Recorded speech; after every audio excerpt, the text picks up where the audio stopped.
हमनी के संस्कृति, हमनी के संस्कार सदा रहे हमनी के साथ। भारत के महान ग्रंथ और काव्य सब के संपूर्ण संकलन सब्सक्राइब करें तिलक।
कमल के द्वारा हम पांडरक के दंड देव। वो कैसे प्रभु? देवी स्वयं अपन आंख से देख ला। मित्र द्वैत, हम ई फूल के अपन जल कुंड में खिलाई।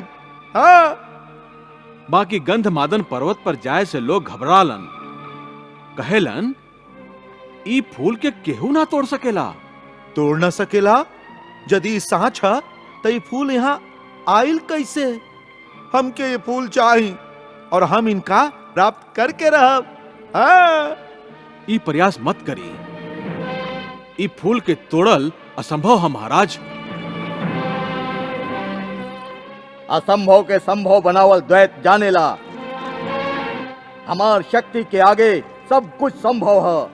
तो आप हमके ई फूल लाके देव? महारानी के इच्छा और वासुदेव के आज्ञा के टाल सकेला। हम गंधमादन पर्वत से ये अनोखा कमल जरूर तोड़ के ले आए। तो जा द्वैत, जल्दी ये कमल लेके आवा। हमार महारानी प्रसन्न हो जाई है। काहे महारानी?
अपन मायावी शक्ति से हमके रोक रहल ह।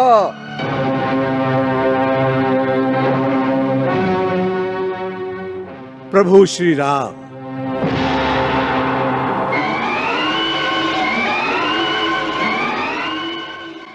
और हम है वहां के भक्त हनुमान। अरे बुढ़ऊ, इस सरोवर के सगरे फूल हम तोड़ के ले जाए। यदि तू रोके के कोशिश कैला तो तोहार गर्दन उड़ा दे। जय श्री राम, जय श्री राम।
हनुमान, रुक जा। तो के श्री राम के सौगंधा।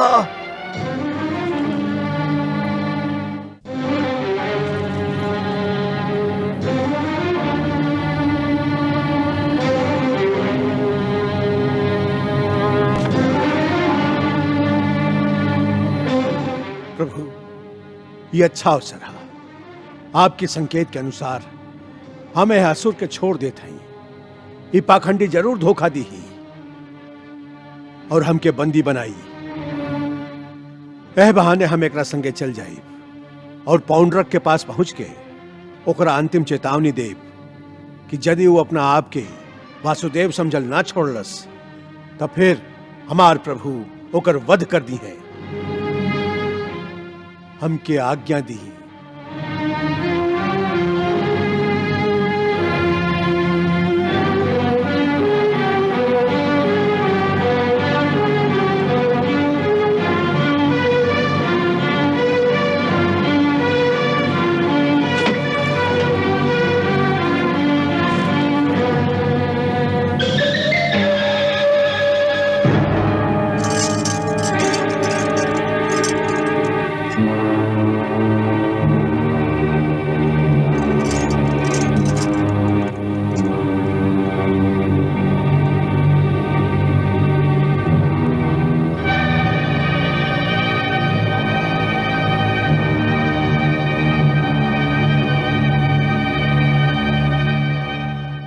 कमल के फूल ले जाए से कैसे रोकबा हमके?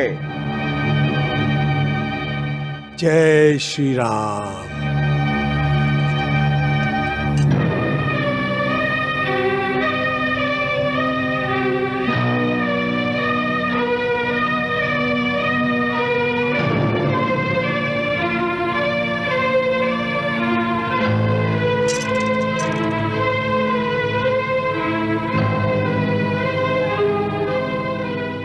तू मायावी बाड़ा, तू अपन माया से कमल सरोवर के अदृश्य कर दिले बाड़ा।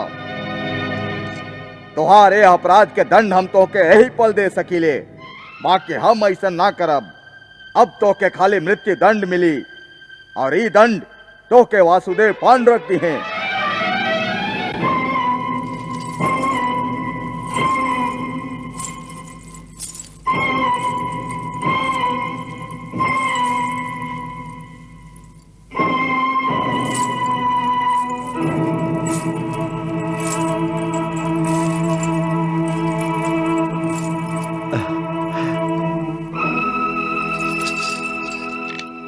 महारानी तारा, लगता तू कमल के फूल खातिर बहुत उत्सुक हो रहा हो। चिंता मत करा, द्वैत तू फूल लेके आवते ही होई। स्वामी, हमके फूल की चिंता नहीं खे। फूल की चिंता नहीं खे? अच्छा, तो जरूर तू वो मायावी बूढ़ा के बात पर चिंतित हो रहा हो, जे हमके भरल दरबार में चेतावनी दे के गई रहे।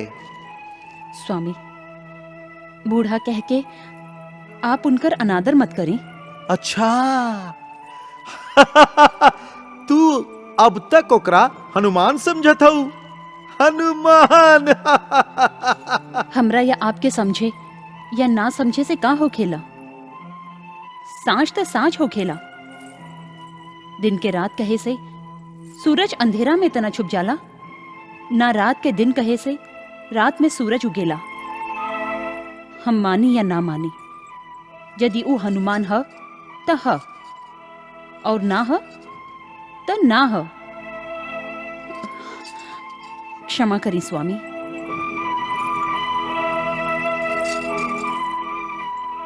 यह बात आपके वासुदेव भगवान होखे के बारे में भी कहल जा सकेला।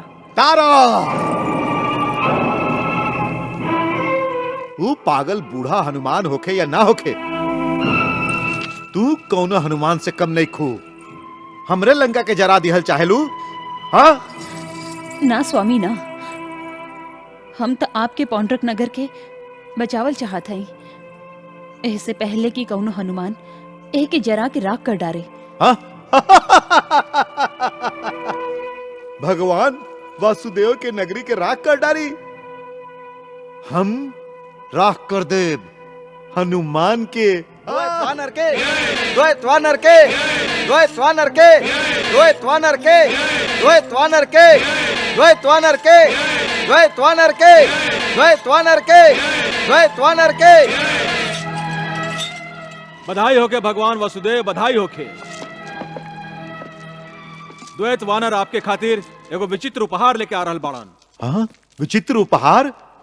जरूरे ऊ दिव्य कमल लेके आइल हुई है। हाँ ना हमार कन्हैया, बिल्कुल ना। ई ओसे भी बड़ा और विचित्र उपहार है। हाँ, द्वैत ऊ मायावी बूढ़ा ब्राह्मण के पकड़ के इहवा ला रहल बाड़न। हाँ, जे अपना आप के हनुमान कहत रहे। हाँ, और अब वो अपना माया से हनुमान के रूप धारण भी कर लिहले बा। हाँ, ये भइल बात। ऊ बूढ़ा भरल दरबार में हमके चुनौती दिले रहे, चेतावनी दिले रहे, सबके सामने हमके झूठा कहले रहे। हम ओकरा से बदला लिहल चाहत हई। भरल दरबार में ओकर हनुमानी के भांडा फोड़ल चाहेले, और महारानी तारा के दिखावल चाहेले कि जकरा ऊ पवन पुत्र हनुमान समझत हई वो एगो बहरूपिया। हाँ, बहरूपिया।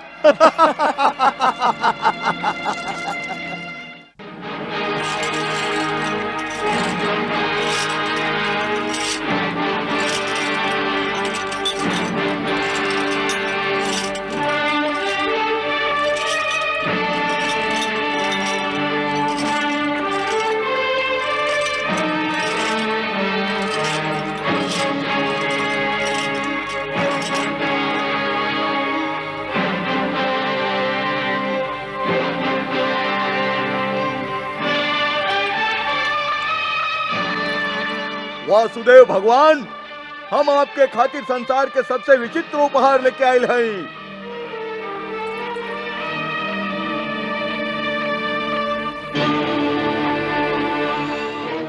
पवन पुत्र हनुमान, प्रणाम। हाँ, ईता वह मायावी हा और अभी हनुमान के रूप धारण कर लिए हा।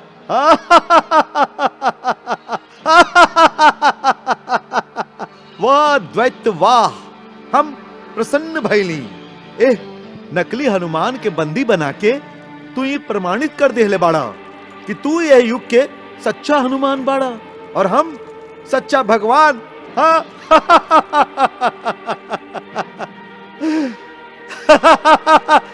ये नकली हनुमान के बंदी देख के हम प्रसन्न भैली, अति प्रसन्न भैली। पौंड्रक, पौंड्रक तो मूर्ख बड़ा। तू इतना भी ना जानेला कि हनुमान के केहू बंदी ना बना सकेला। हम पवन पुत्र हैं और पवन पुत्र अब पवन के केहू अपन मुट्ठी में बंद ना कर सकेला। बाकी अब तो तू हमार मुट्ठी में आ गई बाड़ा और अब हम तो के चुटकी में मसल दे, कौनो मच्छर के लेखा। मच्छर के लेखा। ना स्वामी, ना, ई तो साक्षात हनुमान ही बाड़न। हाँ, यदि ये हनुमान है तो हम भगवान हैं। हाँ, भगवान हैं तो हार भी और सगरे संसार के भी। कहे साथी लोग? हाँ हाँ हाँ हाँ हाँ, वासुदेव भगवान पांडरक के, वासुदेव भगवान पांडरक के, वासुदेव भगवान पांडरक के, वासुदेव भगवान पांडरक के, वासुदेव भगवान पांडरक के, वासुदेव भगवान पांडरक के। पौंड्रक, हम तो के चेतावनी देले रही कि तू धर्म के रास्ता पर आ जा और श्री कृष्ण के भगवान मान ला, बाकी तू हमार बात ना मान ला। हाँ, हम तो के सीधा रास्ता पर आवे के अवसर दिले रही, बाकी तू होकर लाभ ना उठौला और अब तू दंड के पात्र बन गई बड़ा। दंड?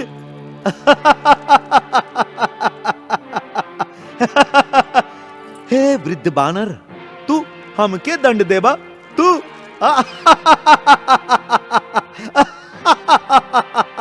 अब देखा हम तो के कैसे दंड देला। हाँ? मित्र द्वैत, ये बुढ़ाऊ के अहंकार नष्ट कर दा। ना ना ना ना ना ना ना, एकरे नष्ट कर दा, एकर वध कर दा। वध कर दा, एकर वध कर दा। ना स्वामी, ये तो अनर्थ हो जाई। भाई जी, इनका समझाई कि पृथ्वी लोक के महारानी के धैर्य के इतना दुर्बल और निर्बल ना होके के चाहिए, है ना? ना होके के चाहिए। हाँ, आप वानर से इतना भयभीत काहे हो रहा है? हाँ, ई कोनो सचमुच के हनुमान थोड़े ही है। अभी कुछ ही देर में एकर पूरा के पूरा हनुमानी नष्ट हो जाई। स्वामी, हमार बात मानी। ये तो साक्षात हनुमान जी बाड़न। आप आपन आदेश वापस ले ही, आप आपन आदेश वापस ले ही। आदेश? द्वैत, हमार आदेश के पालन करा। हाँ, वध कर दे कर।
भाई जी ये आज्ञा।